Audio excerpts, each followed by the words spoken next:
Dr. Ignatius Kibe joins us this morning for a different conversation. Dr. We have really missed you, and we always know that when you come with great knowledge that is pretty helpful, and therefore today we get into this world of health, and most importantly, Dr. tells me that it is important we appreciate and acknowledge the contribution of every party when it comes to the process of siring, the mothers as well as the fathers, which we rarely do. We do not take time to understand the biology and the science behind this. And so as we get to discuss, the sperm cells, what they are, the differences between them, the ovum, the egg cell, I think Dr. would be the best person to take us through this conversation. We rarely get time, Dr. Ignatius, to think about that in depth. So today we want to delve into this space and perhaps have some more appreciation to the question of life. How are you? I'm well, thank you, and ready and willing.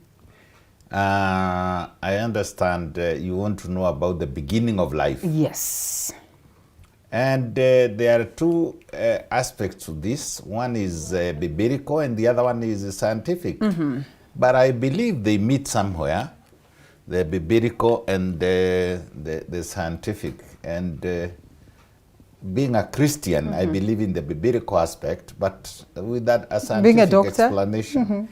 Yeah. Oh, with a scientific explanation. Initially, right. I'm a human being, and then I'm a Christian, and then I'm biblical. So we shall do our best. You want us to tell you about what a sperm is and what an egg is? Yes. Oh yes, a sperm cell is a small human being. Okay. A tiny half human being. Perhaps quarter. Perhaps, no, half of a human being. Okay. And the egg cell is the other half. And so the sperm cell is developed in the male testis. When they are two or more, we call them testis. When it is one, we call it testicle. Okay. And of course, people know where they are, hanging out there. In hundreds and hundreds. You said it millions when upon release. Yeah, when they are being manufactured, like this minute, this very second, the time t, the fraction of time t, I'm starting to make billions, not millions. Wow. And in a good ejaculate, you could be having as much as 300 million. That means you could make 300 million babies. Yeah, babies with a single shot. Yeah. And it starts with the food. Initially, look at it as food. Yeah. Because we have to have the primary, what we would call primitive cell that converts, the whole thing takes place in the, like I said, in the testicle. And there are cells that are capable of converting primitive cells to what we call the spermatogonium. And this spermatogonium are the ones that convert eventually to a sperm cell. A sperm cell consists of three pieces. The head, which is very powerful. And there is the mid piece, which is like a generator of energy. And then there is the tail, which is propagates and what do you call it? Swimming and allows for movement of the motility of the sperm. So the sperm travels very fast indeed. You can imagine people don't probably visualize a sperm cell, a very tiny cell. Millions of them could sit on a pinhead, and this cell has to swim through the vagina. If it's deposited in the vagina, it has to swim through the what we call the cervix, and the cervix is not a point. Cervix is a whole length. In a lady like you, it could be the cervix could be as long as 6 inches. So there is 6 inches of the vagina. Okay. There is 6 inches of the cervix. There will be probably a foot or more of the uterus. And then there will be another probably foot or less of the fallopian tube before it reaches the... where the egg is. Oh. So it's a long journey. It's like somebody swimming from here all the way to America. Is it? So considering now, if you compare the size, the ratio of the size of the sperm cell and the distance covered. Now, for that to happen, the sperm we have to have sufficient of sperm, and I said up to 350 million sperms. The head must look for a way through.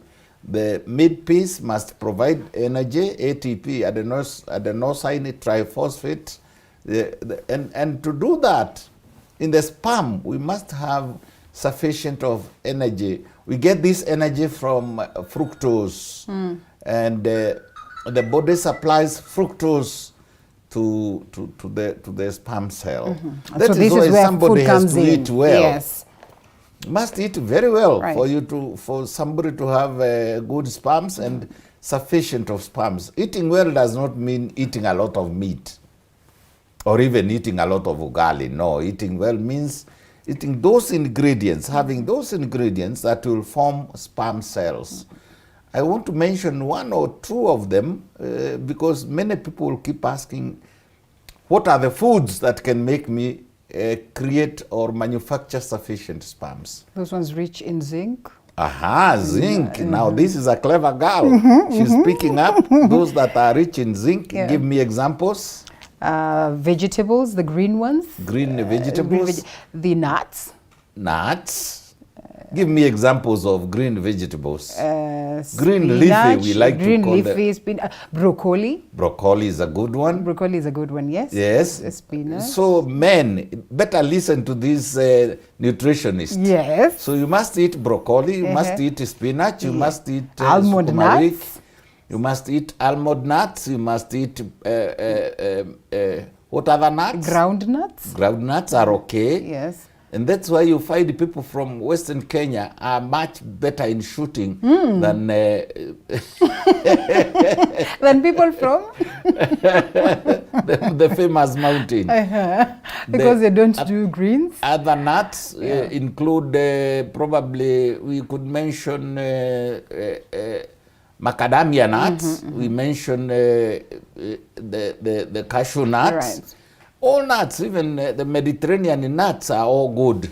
Bananas? Bananas are good. Bananas are very, very important. Now, men, are you paying attention? I hope they are. I really hope they men. are. Now, so they must eat nuts. They must eat leafy green vegetables. Yet the best that we've not mentioned is fish. Fish, and if you don't get fish because there could be shortage, because at the lake we now have this plant that is devouring and hyacinth. Yeah. Those vitamins, like if somebody could take supplements of fish oil, you know, the cod liver oils. Fish is very important. Omega-3 fatty acids are also very good, and we don't encourage too much red meat, the nyama choma style. Instead, we want them to eat white meat, including traditional chicken. And then it's also important for them to have antioxidants like green tea. Green tea is very good. In the tea, you could add probably additives like herbs, like those akinakakumen, which is found in this green bizarre type.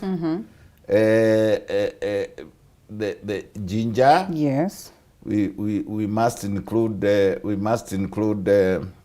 turmeric. So today turmeric is the yellow one that I just talked about. Cardamoms are good.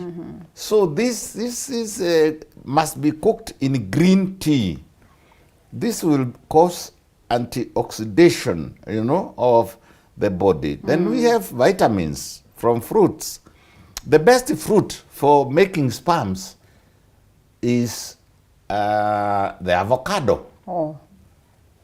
Avocado will have all the fats, it will have all the vitamins, it has all the amino acids, It has the good type of cholesterol, and it encourages. Also, men should eat a lot of what we call brightly colored tropical fruits. Okay. Like the watermelon, and chew the seed. Don't throw away the seed. Okay. Men, I'm talking to you. And ladies, remind your men what we are talking about, what to eat. It's Pumpkins. not nyama choma. It's not nyama choma every minute. Alcohol, by the way, because they like taking alcohol and then nyama choma.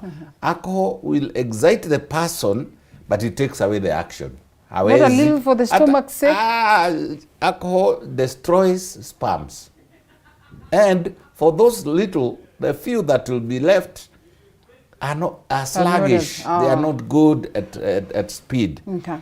So in the Satori cells, the sperms are manufactured from what we've mentioned. The foods that we've mentioned, we've cut it down because if we talk about the niacinamides, if we talk too much science, will not probably pick it up. But when we talk about the foods that we've mentioned, they will convert the primitive cells to spermatogonium, and spermatogonium will eventually become the sperm. There are several biochemical steps in between. The more sperms you have, the better. We have, on average, the volume of semen. Semen is the fluid in which sperms are carried. Okay. And this fluid is made up of body fluids, and it is also charged by the prostate gland to make it thin and to make the viscosity good for the sperms to travel through the vagina, through the by the way, people imagine it's like a smooth place down in there. It's rough. No, it's rough. It's very rough. The cilia, even the very external genitalia, the V, you know, it's not smooth. Perhaps that's why the 3 billion will not be lucky enough to make it to, you know, get to meet the egg and have. Millions. That's why we only have 1 or 2, maybe. What happens for they die in the case of twins? Ladies' V's are terribly acidic, and most sperms die before they even leave the V, before they even reach the cervix, and others die in the cervix. Millions and millions and tens of millions die in the uterus. And people may want to ask, zinaenda wapi? Zikikufa zinaenda wapi? They are reabsorbed into the body, into the system. And just a few, probably 2 or 3 dozen, reach the egg at the end. From 350 million, probably 48, 50 reach the ovum. And it's a funny mechanism because as they travel through the fallopian tubes, for example, the egg itself calls them. Okay. Mayai ya mama inaitana, niko hapa, kuja. It is only 1 egg that is released in this case? No, they go several of them. And then? When they reach where the egg is, they all touch with their noses, with their heads. They touch the egg. Yes. And they produce proteolytic enzymes that will now dissolve the egg? the shell. The shell of the egg. And the more that will hit and vomit, so to call it, on the egg, the better for the egg to allow penetration. Only one will go in. As soon as it reaches inside, and as soon as it bursts, releasing its genetic material, the egg sheds a chemical that surrounds itself, and no more can go in. And so in this case, even in the case of twins, it's only 1 that goes in. There are 2 ways. Sometimes the lady could have released 2 or more eggs. That's my question then again. In which case, we now have what we call non-identical twins. And sometimes, because of certain chemicals, ladies come to us wanting twins. Okay. There are certain chemicals, like there is one called chlorphenyl citrate.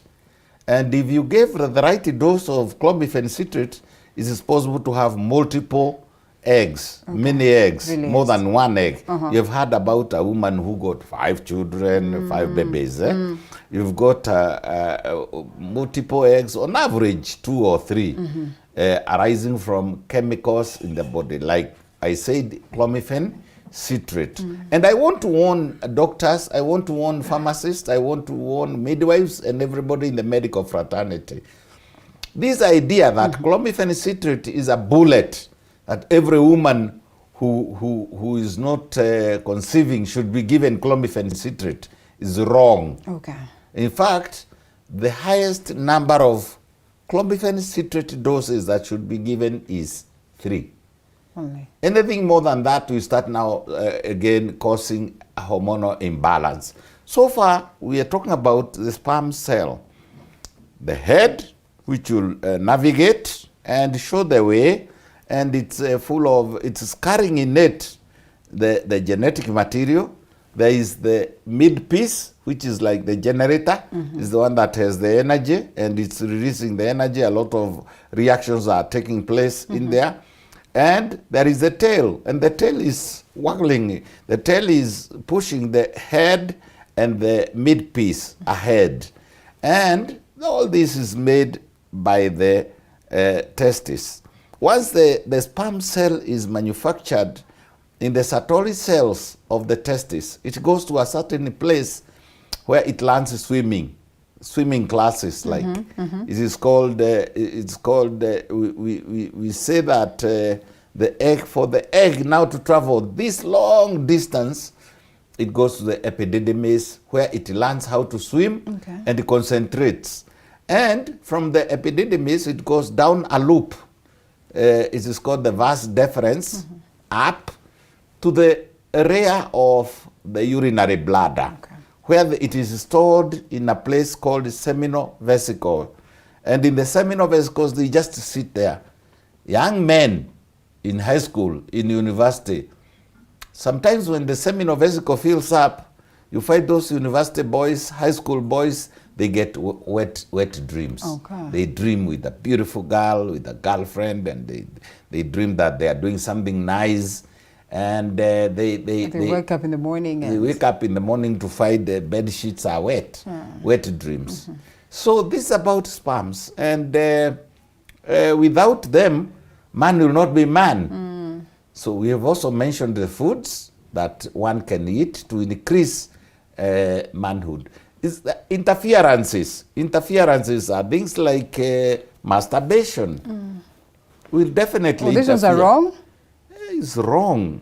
Interferes with the process? It interferes with the process. Sometimes you find due to masturbation, the nerves of the glans penis get spoiled.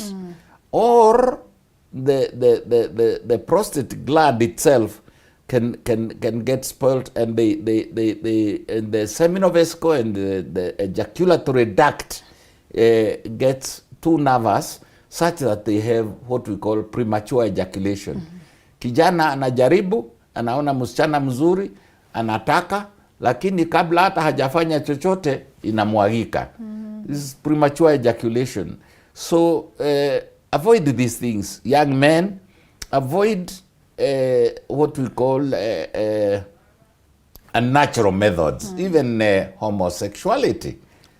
Sometimes they're told that celibacy really is not the way to go. They say you do not want to store these sperms in your body for quite a long time. I mean, a man will always go through this process very early in the morning. And so in the event that they do not have a woman, how do they relieve themselves?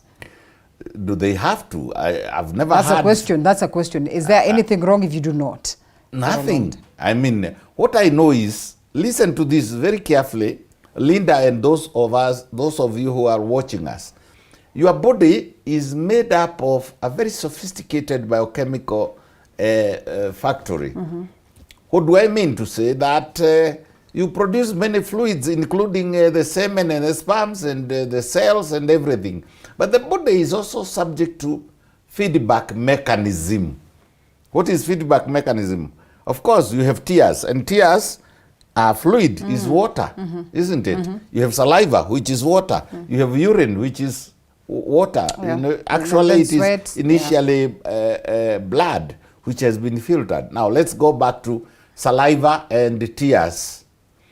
And probably even this mucus, which is secreted to in the linings of the nose and the respiratory tract. Yeah. When you have enough of tears, you don't continue producing tears. That's true. The body says, no, we have enough now. This is feedback mechanism. What am I talking about? I'm saying to you that even when we produce hydrochloric acid to digest food, when there is sufficient, the body is told we have sufficient. Similarly, because I want to ask you, Linda, to answer you with a question. What does a celibate Catholic priest do? Does he have to dream and masturbate? No. What happens with a Catholic, a celibate and a good Catholic priest? Does he wet his bed every day? No. No. It is because the human body, and for that matter, all animals and all living things, have what we call feedback mechanism. Imetosha, usitengeneze ingine. Okay. These tears are enough. Don't make more tears. This saliva is enough. Don't make more saliva. And it's on basis of need. And it's on basis of need. Right. So these sperms and this semen is enough. Don't make any more. So somebody arguing that he must masturbate or do what we call man to man in order to release. What are you? Why? Who teaches you? Who teaches you how to manufacture just sufficient tears or just sufficient saliva or any other fluid in the body? You see, it's subject to feedback mechanism. The body stops you from producing any more semen once the semen of vesicle is full, and unless you are also psychologically and you also are of simple mind, you don't have to do wet dreams. How about men whose wives pass on? Do they throughout their life do they wet their beds? No. All right. So there's nothing to justify. There is no scientific justification. Yeah. One needs to train oneself, and when the body needs even water, so you become thirsty. Yes. And when you drink sufficient of this cup of water, then it's enough. And the body says, tells no, you, yes, I've had enough now. This is feedback mechanism. So nobody should claim that I must masturbate to cleanse myself. Cleanse yourself from what? And that's where the connection between the science and God.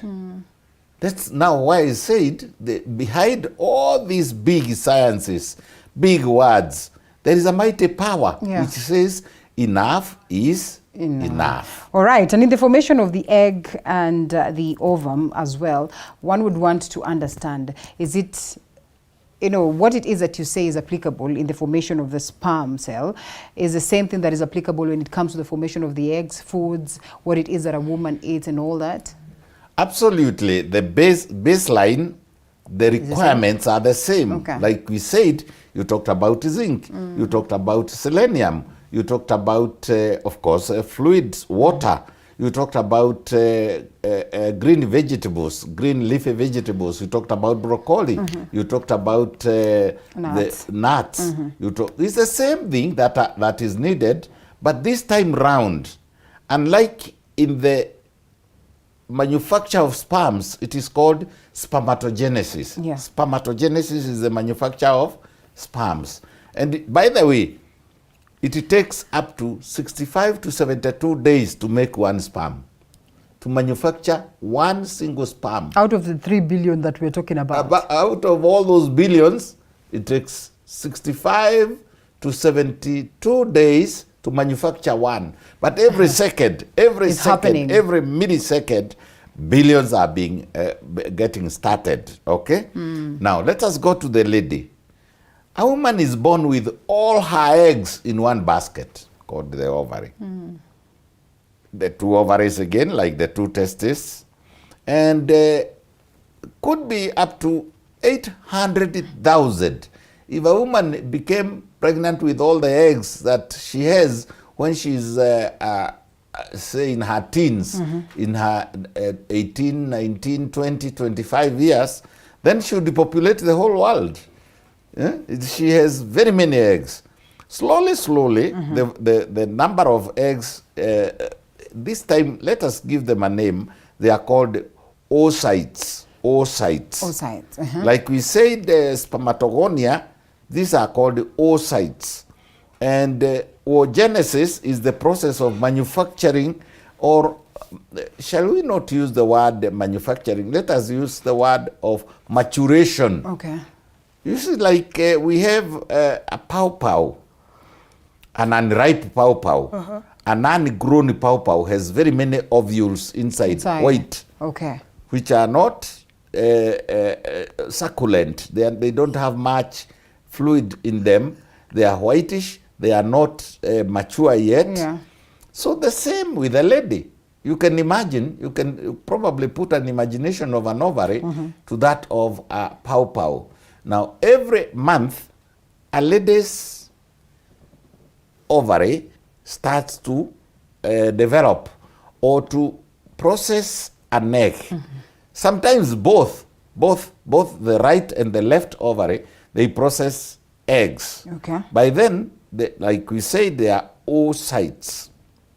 And what happens is, with time, subject to the brain, the hypothalamus, the hypothalamus releases a hormone in the brain. And that's why when a lady is depressed or annoyed, she cannot do the process. Okay. When a lady is excited, again, it gets interrupted.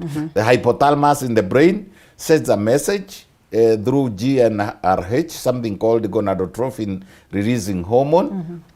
Don't mind these big words. They are not important. What is important is for us to get the concept. The concept is there is the brain, the hypothalamus, which tells the pituitary gland, now it's time to make a baby. And the pituitary gland says something that we call follicle-stimulating hormone. And this follicle-stimulating hormone from the anterior side of the pituitary goes to the ovary. And the ovaries start manufacturing, I beg your pardon, developing an oocyte. Right. It selects. It's just like the military and the way they say this is the time to go looking for policemen or to look for GSU. They call it recruitment.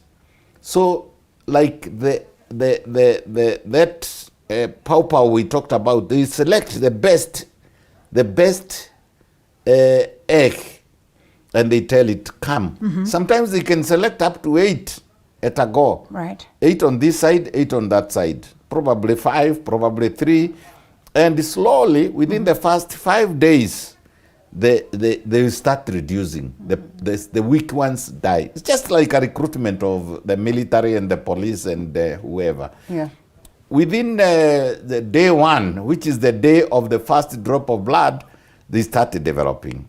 Probably some women go for 3 to 4 days, some 2 days, some 5 days. Anything above 7 days, what you call period, is wrong. Again, is a disease.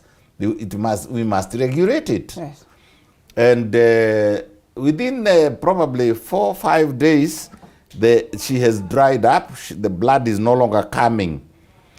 And now the hormones change. Right. From follicle-stimulating hormone, another hormone is now released by the egg, which is developing, the ovum. Okay. It releases estrogens. In particular, one that we like to follow up is estradiol. And it is this estradiol that will make the egg ovum to develop. The oocyte, it has very many names in science. And within probably 8 to 9 days, I'm using the word probably because ripening of an egg, God does not say, on your marks, get set, ripen. It automatically ripens. Automatically, no. Everybody, some people ripen the eggs within 11 days. Some people ripen the egg within 13 days, 14 days, up to 15 days. But we take an average of 14 days. Okay. Within 14 days, we have a ripe egg which is about to ovulate. Ovulation means from the word ovary, is now ripe. Another hormone, again from the central nervous system, the luteinizing hormone comes down and says, now you are ripe, get out. And so in this case, it is ripe in the body of a woman. So what happens during and after sex, and maybe what is in the first week of life? Because I'm thinking it is ripening and it is inside somebody's body. You're supposed to go out. So then what? Then what happens is, now we talked about the journey. We like calling it the difficult journey of the sperm cell. The sperm cell was stored, if you remember from the beginning, was stored in a place we call the seminal vesicle. And now there is a man, an erotic man, a bull, a he-goat, who has found this beautiful lady, Linda. And now, again, hormones come into play. Yeah. There is a hormone in a man called testosterone, and this testosterone is produced by the testes, like from the word testis. Yeah. It will see this lady and decide, now here it's time to release some of the, like we said, subject to feedback mechanism, subject to hormones, subject to enzymes. Yeah. And what happens is the man approaches the woman. And quite often they pretend, of course. Girls are known to pretend. Not just girls, even cows. They pretend to say that they are not interested. Wewe goja, wewe mbaya, wewe sijui, wewe you are devil. Before you know it. Kumbe men say head on, I want you. Women say, I want you. That's why they say a woman's no is a yes. Yes, because I said, even a cow. Yeah. I gave you an example one time. A cow will bother us the whole night wanting a male, even a dog. Okay. But when the male comes, it starts running away, pumbafu. Nataka kukimbia. Now, this is now the stage that we are talking about. But that's the beauty of it. That is now the game that will select. By the way, it's very selective. That method is good because the woman is looking for certain qualities. Is the sperm of this man the one that is right to become the father of my child? Would I like these genes? Would I like the way he walks? Would I like the way, this one is very dirty. Okay. This one is all gray-haired. This one is tallish. I would like this type. So this is a selection process. Okay. Again, just like we said about the sperm cell, the egg cell, there is a recruitment process where the woman chooses whom she wants. Okay, and that happens internally as well. Internally, she feels, there is a hormone, that one that we called luteinizing hormone. There is another hormone called progesterone. There is a third hormone we called estrogen, and we gave an example of estradiol. All of them join together, and they send a message to the brain. We want to make a baby. Right. And the brain releases feel-good hormones. Feel-good hormones, I've talked about dopamine, I've talked about serotonin. They say, now, this is the man. And now, today, we are going to copulate. We are going to make a baby. Initially, it is pleasure. But during the pleasure, the sperm cell is released. The egg also ovulates. And the two meet in the corridors of power. That is in the fallopian tube. It's the beginning of the fallopian tube. They meet. And there is ovulation. The egg has been released. The sperm cell has arrived. And that's the first week of this life. Is the first day of the first week. The sperm cell enters inside the egg. Doctor, I know we have to close, but perhaps in a minute. Yes, imagine. Just when we're beginning, I am wondering, how important are the emotions of a woman and a man at this point, so that the baby can be formed? Because there are instances where one is raped, and therefore we'd say there was no form of pleasure at this moment. So how is it that then a baby can be formed in such a space where the emotions are not? The emotions aside, the emotions brought them together. But the minute you even place this outside the body, even in a petri dish, even in a test tube, even for somebody who is probably not of your choice, donor sperms, yes, they will swim. They will still swim, and they will still fertilize one another. Okay. So it doesn't, the emotions are out of this completely, out of the equation. Well, if it is in bed and there's somebody that you like, they will be there. There'll be those hormones, feel-good hormones. But I'm insisting that even without those feel-good hormones, the egg kept in the same place as a sperm cell of the same species or the same genetic material, they will fertilize one another. Doctor, how's the best way we can finalize on this, as we hope perhaps to expound it further next time, because I am told I have to be out of this space? How's the best way? The best way is a mixture of the godly way and the scientific way, because we have to count the days, we have to check whether the woman, we can even check, I can even know right now if I took you to a lab, I'll know whether you have a ripe egg or not. Okay. I can know whether a man can fertilize or not. Within 2 hours, I'll give you the two of you a clean certificate of. So, and like we said, they will, even in IVF, in vitro fertilization, they don't have to have mated or to have talked. No, these are preliminaries. What is important is for the egg to be together with the sperm cell. The egg is a big cell, much bigger than the sperm cell, and the egg itself attracts the sperm cell. Okay. And once it goes inside, they burst, and they release a genetic material, 23 chromosomes of the man and 23 chromosomes of the woman if he's a human being. And that is why a man cannot, don't be told that a goat gave birth to a baby, a human baby. No. Those are lies. Those are lies. They are all lies. Dr. We have had these stories and we've even seen pictures. No. It's not possible for them to copulate and to fertilize one another. Anyhow, we come back for this because I can hear the bell ringing. Yes, and we explain what is IVF. And, well, if anybody wants to hear anything in between, they can call me. 0722-53-4444.